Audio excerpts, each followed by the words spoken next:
Tu dois comprendre une chose dès maintenant. Penser trop ne te protège pas. Ça ne fait que t'épuiser. Tous les détails ne méritent pas de devenir une analyse, et tu le sais très bien. Pourtant, ton esprit a appris à traiter chaque silence comme un danger, chaque retard comme un signal, chaque petite variation comme une menace. Un message qui tarde, quelqu'un qui parle d'une façon un peu différente, une pause inattendue, et voilà, ta tête commence déjà à inventer des scénarios qui ne font qu'alourdir ce que tu portes. Mais écoute bien, la plupart des choses qui volent ta paix ne sont que des interprétations personnelles. Ce ne sont pas des faits, ce ne sont pas des alertes, ce ne sont pas des signes, ce sont des pensées dispersées que tu transformes en tempêtes. Et je vais être franc, ça n'a jamais apporté de solution, ça n'a jamais réglé un problème, jamais accéléré une réponse, jamais fait de toi quelqu'un de plus fort.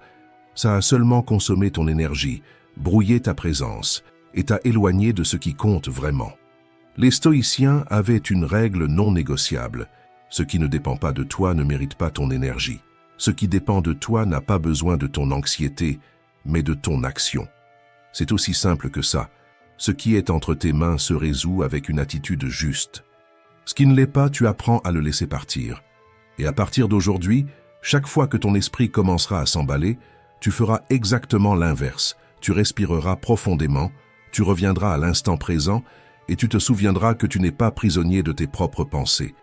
Parce que la vie n'est pas en train de te mettre à l'épreuve pour te briser, elle te montre petit à petit que tu as déjà bien plus de force que tu ne l'imagines. Et les leçons d'aujourd'hui vont rendre cela impossible à ignorer. Elles vont te ramener vers toi, vers ton centre, vers la confiance que tu as perdue sans même t'en rendre compte. Avant que l'on commence, je te demande seulement 2 choses. Aime la vidéo et abonne-toi à la chaîne. Ça permet à ce message de trouver d'autres personnes qui ont aussi besoin de se réveiller pour retrouver leur propre force. Maintenant, passons à notre première leçon. L'esprit fait plus peur que la réalité. Parfois, ton esprit fonctionne comme une vieille radio qui ne s'éteint jamais. Ce grésillement constant qui t'accompagne pendant que tu te douches, que tu travailles, que tu conduis ou que tu essaies de te reposer. Il parle, il parle, il parle, et toujours dans les pires moments. Il te rappelle ce que tu as mal fait. Il invente des problèmes qui n'existent pas. Il crée des scénarios qui ne servent qu'à voler ta paix. Mais écoute calmement. Tout ce que ton esprit te raconte n'est pas vrai. Très souvent, il n'essaie pas de te guider. Il essaie simplement de te protéger de dangers qui appartiennent déjà au passé. Sauf que cet instinct de protection, quand il est exagéré, devient du bruit. Et tu commences à traiter l'inquiétude comme si c'était la réalité. L'esprit a du talent pour le drame. Il amplifie les détails, il transforme une goutte en tempête, il invente des futurs catastrophiques en utilisant comme base uniquement la peur et l'imagination. Réfléchis avec moi combien de fois tu as souffert par anticipation pour finalement te rendre compte que rien de tout ça n'est arrivé. Combien de nuits tu as perdu à cause d'histoires qui n'ont jamais quitté ta tête. La peur est un excellent scénariste. Elle crée des récits remplis de tragédies, mais elle se trompe presque toujours dans ses prédictions. Et malgré ça, tu y crois.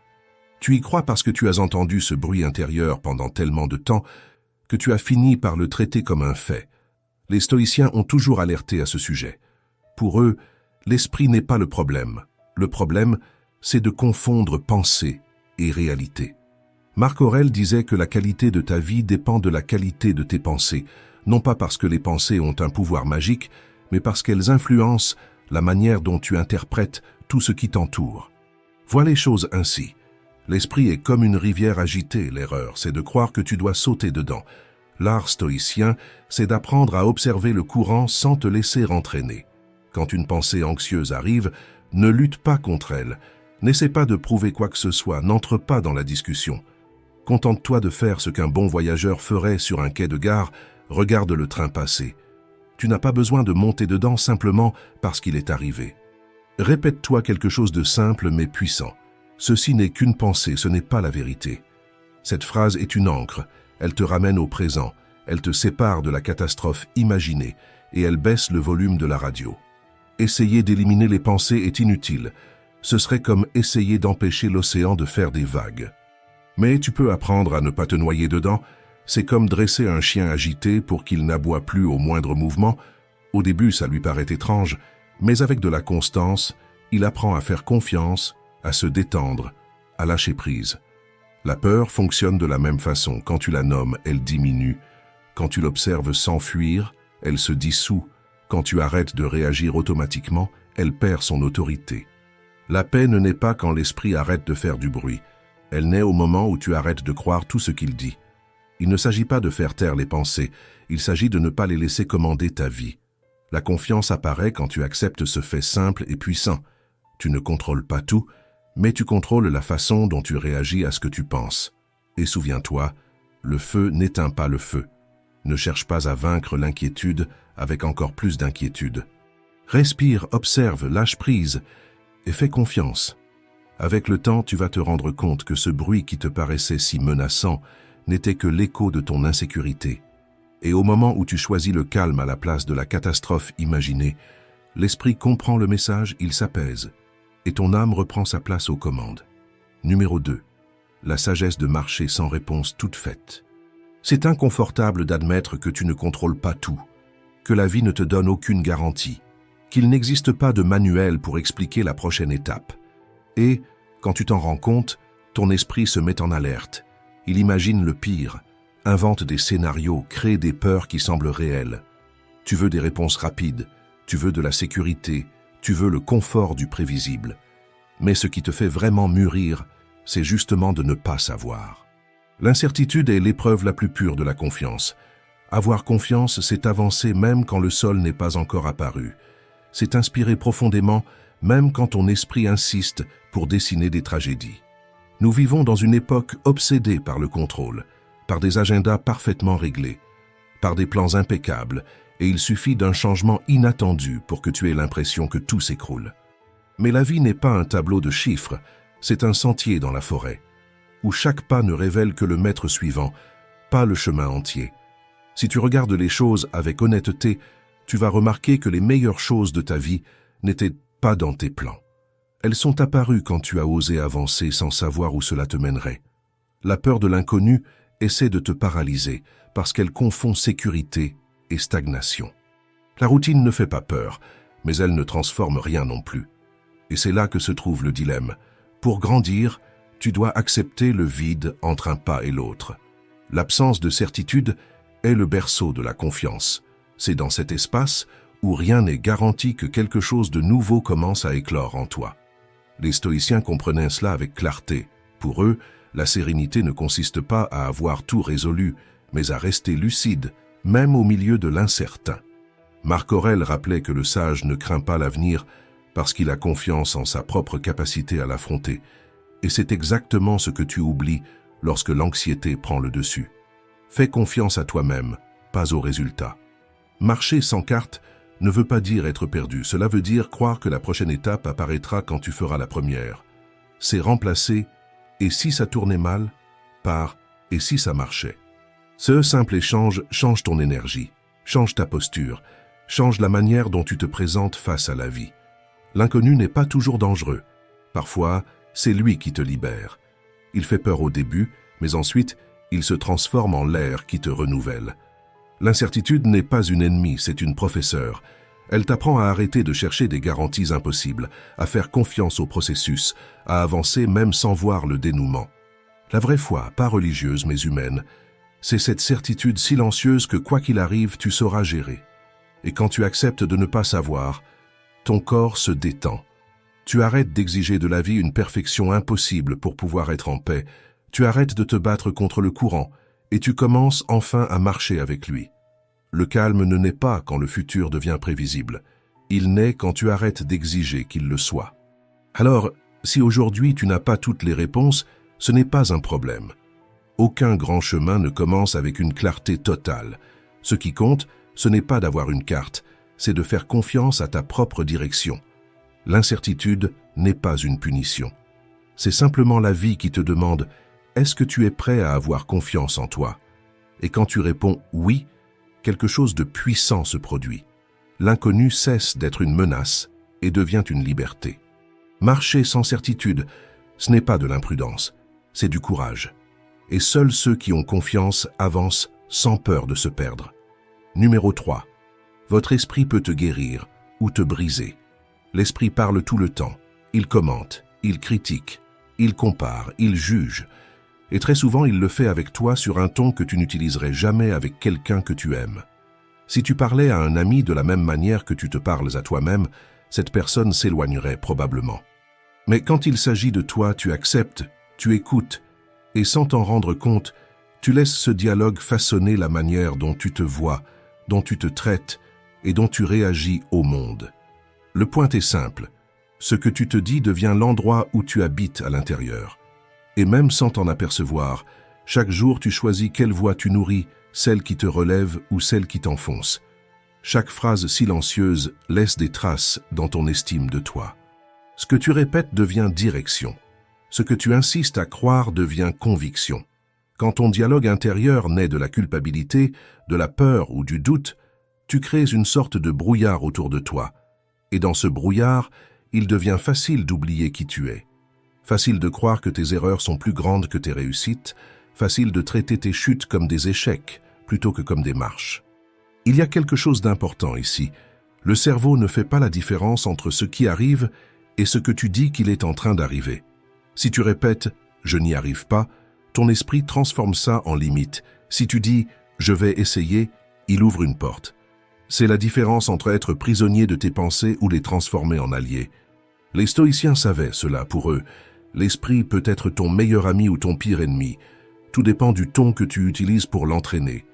Cet entraînement ne consiste pas à éliminer les pensées négatives, mais à apprendre à te parler avec équilibre, avec la même patience que tu aurais envers quelqu'un qui est en train d'apprendre à vivre.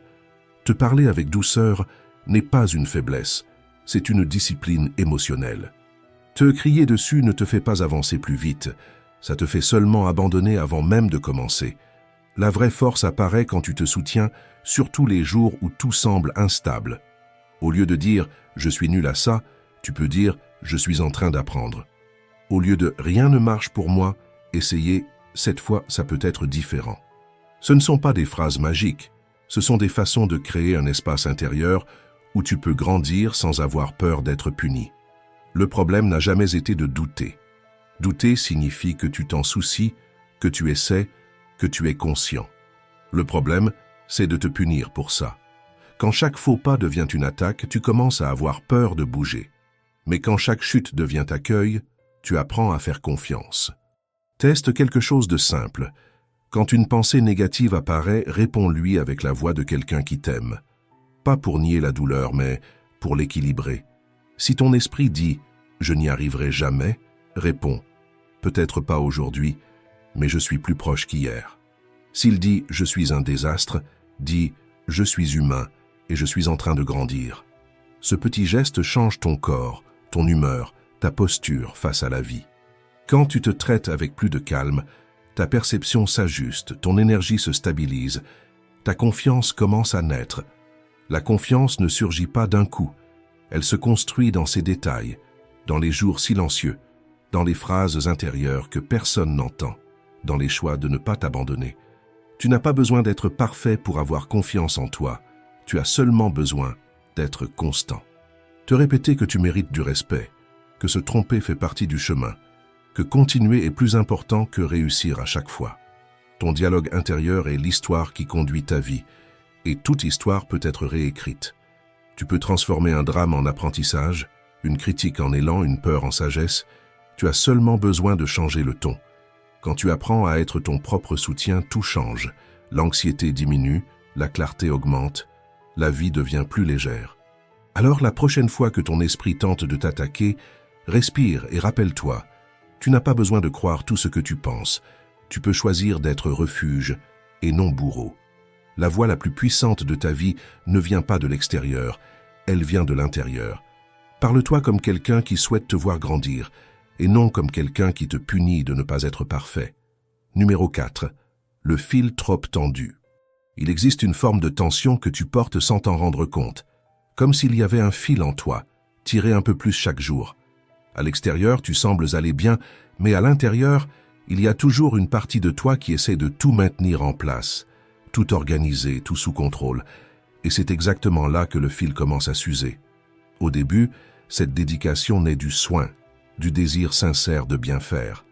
Mais avec le temps, Elle se transforme en une vigilance constante, en une exigence silencieuse qui t'accompagne comme une ombre. Ce n'est pas de l'amour pour ce que tu fais, c'est la peur de te tromper. Le perfectionnisme fonctionne ainsi. Il te convainc que seulement quand tout sera impeccable, tu vas enfin te sentir suffisant. Mais plus tu essaies de prouver ta valeur, plus la paix s'éloigne. Et le pire, même quand tu réussis, ton esprit ne se repose pas, il court déjà vers le prochain « je dois faire mieux ». À qui essaies-tu de prouver autant de choses? Aux autres? Ou à cette version de toi qui n'est jamais convaincue que tu as fait assez? Les stoïciens comprenaient très bien ce piège. Ils disaient que ce n'est pas l'erreur qui blesse, mais l'interprétation que tu en fais. Un perfectionniste voit un détail hors de place comme un échec. Un esprit confiant voit le même détail comme un apprentissage. La différence n'a jamais été dans le résultat, mais dans le regard. Personne n'attend que tu sois parfait. On attend que tu sois vrai. Les gens ne se connectent pas à ton image impeccable, mais à ton humanité. Ce sont dans les failles que naissent les liens réels, la force réelle, l'évolution réelle. Essayer d'être infaillible ne fait que t'éloigner de toi-même. Imagine-toi marchant avec un sac sur le dos. Chaque exigence devient une pierre. Je dois réussir, je ne peux pas échouer, je dois être impeccable. Au début, tu tiens le rythme, puis le sac s'alourdit, il te vole ta lumière, il consume ton énergie. Se détacher ne veut pas dire abandonner, c'est retirer du sac ce qui n'aurait jamais dû y être. L'autocompassion commence exactement là. Parle-toi avec la même gentillesse que tu aurais pour quelqu'un que tu aimes. Quand quelque chose ne se passe pas comme prévu, remplace le jugement par la bonne question. Qu'est-ce que cela essaie de m'apprendre? Ce geste simple change tout, il t'enlève de la culpabilité et te remet sur le chemin de la croissance. La paix arrive quand tu comprends que tu n'as rien à prouver ni au monde ni à toi-même. Tu n'as pas besoin de mériter le repos, de justifier les pauses ou de performer la perfection. Ta valeur n'est pas dans le résultat, elle est dans la manière dont tu te traites pendant que tu essaies. La vie n'exige pas que tu sois impeccable, elle a besoin que tu sois réel.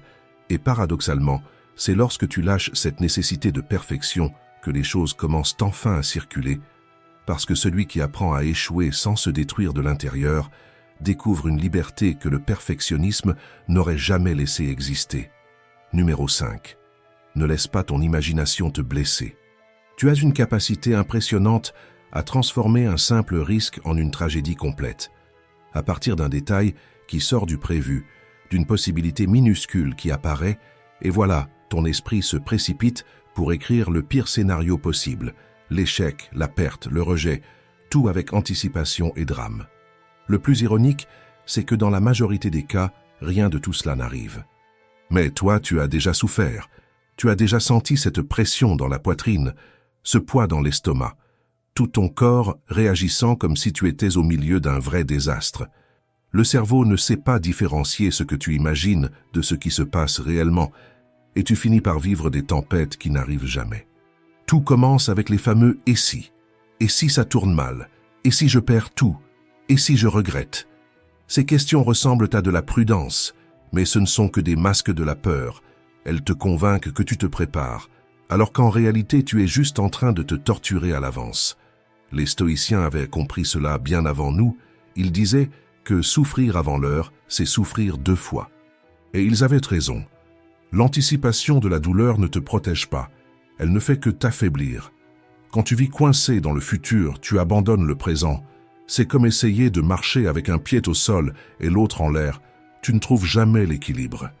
L'esprit, quand il n'est pas entraîné, devient une véritable usine à inquiétude. Mais il peut être éduqué, pas en éliminant les pensées. Ce serait comme demander au vent de ne pas souffler, mais en apprenant à ne pas suivre chaque rafale. Quand une pensée catastrophique surgit, ne discute pas avec elle, ne cherche pas à prouver quoi que ce soit.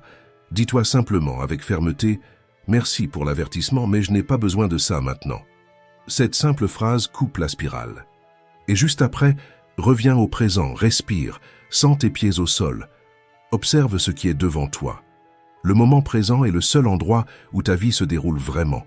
Le futur n'est pas encore là, et lorsqu'il arrivera, il ne ressemblera jamais à ce que ton esprit a imaginé dans les heures de peur. La philosophie stoïque enseigne exactement cela. Concentre-toi sur ce qui est sous ton contrôle et lâche le reste. T'inquiéter pour ce qui n'existe pas encore, c'est essayer de retenir de l'eau entre tes mains. Plus tu serres, plus elle s'échappe et plus tu t'épuises. Alors, la prochaine fois que ton esprit commence à lancer un film d'horreur, pose-toi une question simple. Est-ce que cela est en train d'arriver maintenant ou seulement dans ma tête? Cette question sépare la réalité de la fiction. Si ce n'est pas en train d'arriver, ne vis pas comme si c'était le cas. Ne dépense pas ton énergie avec des fantômes, ne t'use pas avec des possibilités. Et quand la peur insiste, rappelle-toi ceci. Tu ne contrôles pas la pensée qui surgit, mais tu contrôles l'attention que tu lui donnes. C'est ça la vraie liberté émotionnelle, regarder la tempête sans entrer dedans. Au fond, presque toutes les tempêtes qui t'ont volé ta paix n'ont jamais existé ailleurs que dans ton imagination. Et comprendre cela, c'est ce qui te permet pour la première fois d'avoir confiance, non pas dans le futur, mais dans ta force pour affronter ce qui viendra. Le calme n'apparaît pas quand tout est sous contrôle. Le calme naît quand tu arrêtes de réagir à ce qui n'est pas encore réel. Numéro 6. Quand essayer de tout contrôler détruit ta paix.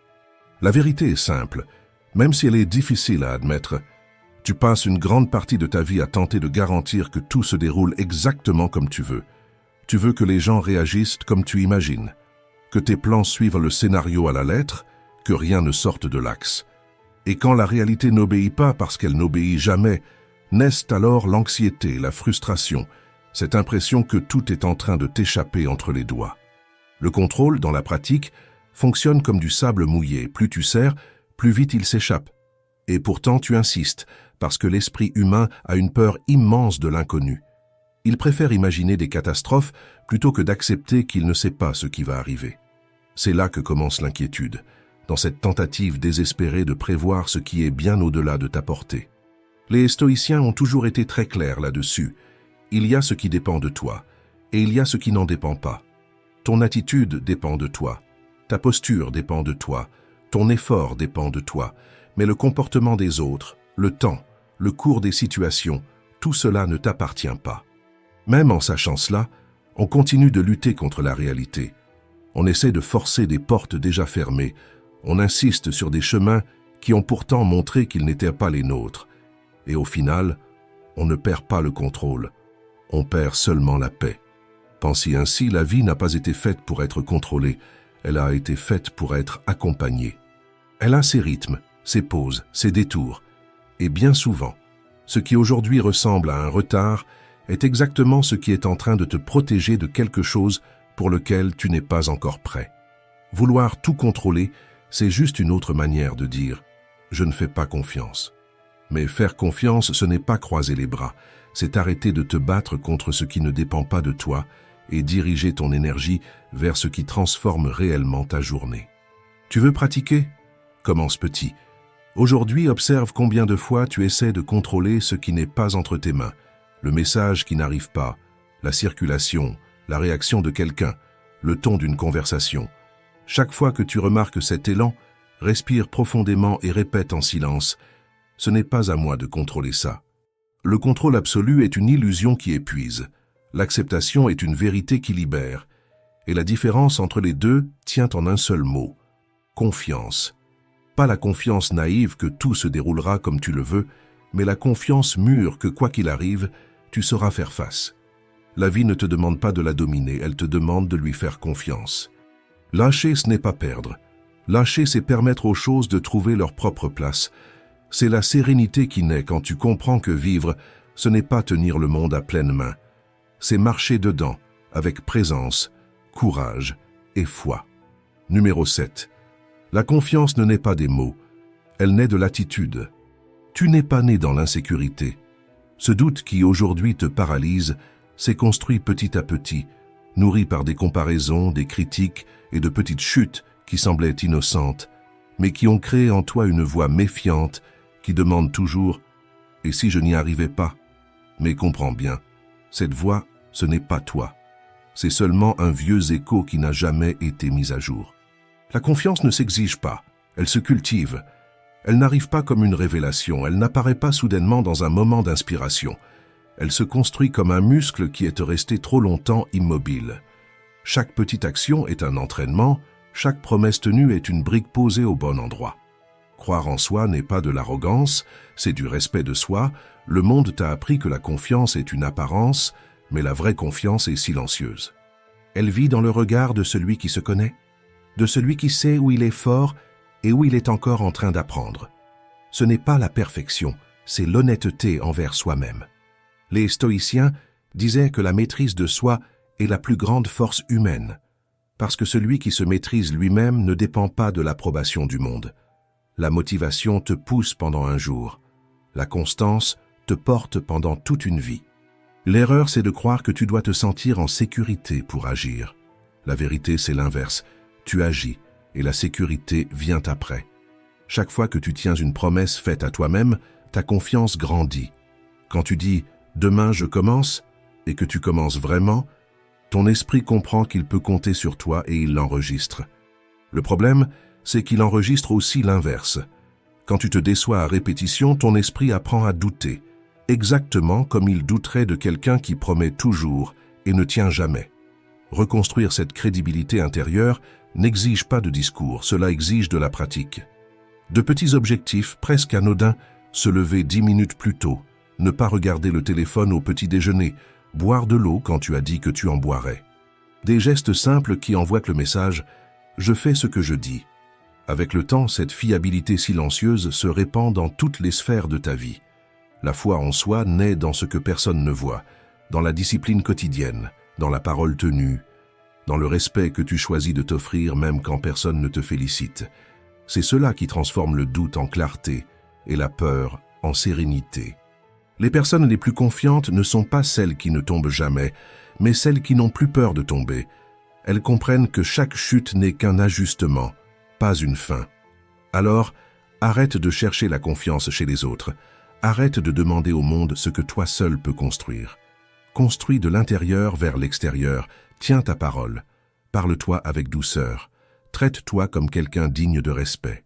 La confiance n'apparaît pas d'un coup. Elle éclot en silence chaque jour dans les petits choix qui disent « Je peux compter sur moi ». Numéro 8. La vie te traite mieux quand tu respectes ton propre rythme. Tu vis dans la précipitation. Dans la précipitation pour comprendre, pour régler les choses, pour arriver là où tu penses que tu devrais déjà être. Et chaque fois que quelqu'un réussit quelque chose que tu désires, ton esprit s'emballe, comme si tu étais en train de rester en arrière. Mais la vérité est simple. La vie n'accélère pas sous prétexte que tu es anxieux. Le temps n'obéit pas à l'urgence. Il obéit au processus.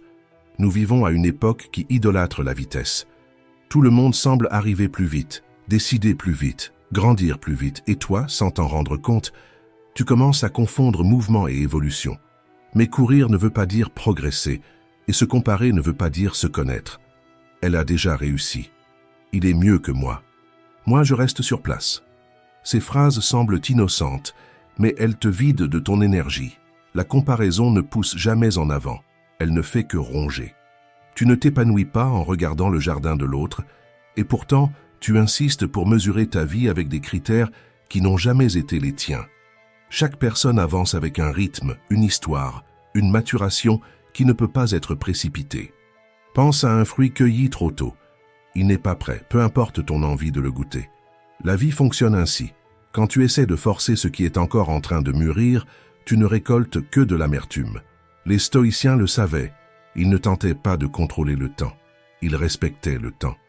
Ils ne cherchaient pas à arriver les premiers, mais à arriver près. Parce que la vie ne se mesure pas à la vitesse, elle se mesure à la profondeur. Et voici une analogie importante. Un arbre ne se désespère pas parce qu'un autre a grandi plus vite. Il sait que l'essentiel se passe dans l'invisible. Les racines se renforcent bien avant que la moindre branche apparaisse. Toi aussi, tu es en train de créer des racines, même quand tu penses que rien n'avance. La patience est le langage secret de la confiance. Ce n'est pas l'immobilité, c'est l'action sans désespoir. Quand tu fais confiance, tu agis avec calme. Quand tu ne fais pas confiance, tu agis dans l'urgence. Et cette différence change tout.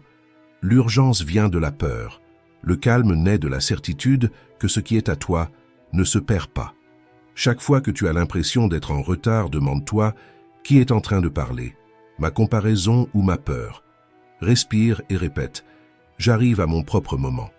Ce n'est pas un mantra magique, c'est un rappel. Ta vie n'est pas en retard, elle est en train de mûrir. Le calendrier n'est pas un juge, le temps n'est pas un ennemi. L'impatience t'aveugle, mais la vie continue à travailler en silence, en toi, en préparant ce qui ne peut pas encore être vu. Quand cette vérité finit par trouver sa place dans ta poitrine, ton esprit ralentit et ton cœur se pose. Parce que tu comprends profondément que la confiance ne se prouve pas en courant, mais en avançant avec sérénité. La patience, ce n'est pas s'arrêter, c'est continuer à marcher en confiance. Numéro 9. Ta plus grande arme sera toujours le calme. Tu as déjà remarqué comme notre monde confond la précipitation avec la compétence. Tout doit être répondu à l'instant, réglé à l'instant, décidé à l'instant. Comme si chaque seconde était une course contre un ennemi invisible. Et sans t'en rendre compte, tu commences à croire que être tranquille signifie être en retard. Mais il existe une force que presque personne ne cultive, le calme qui reste solide pendant que tout autour tremble. Ce n'est pas rester immobile, ce n'est pas abandonner, ce n'est pas se cacher, c'est cette stabilité intérieure qui ne vacille pas au moindre bruit extérieur. Pense à une flamme protégée sous une cloche en verre.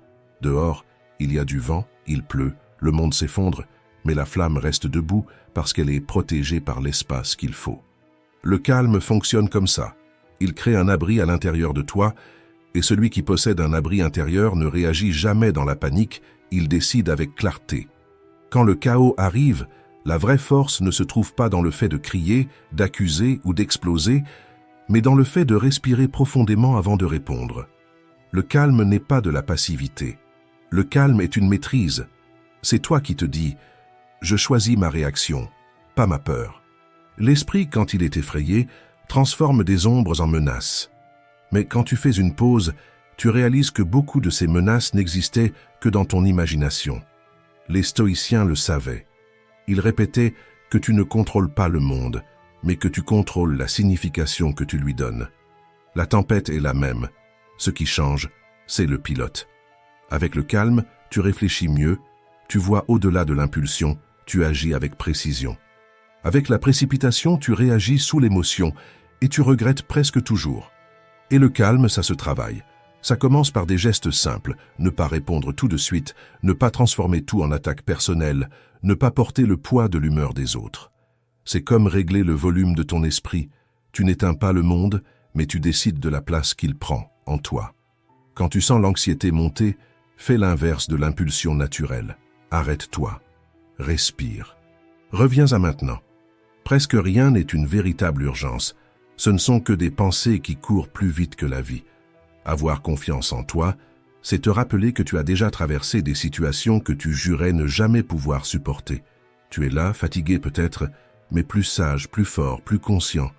C'est ça la confiance, pas la garantie que tout ira bien, mais la certitude que, si ça ne va pas, tu sauras t'en sortir.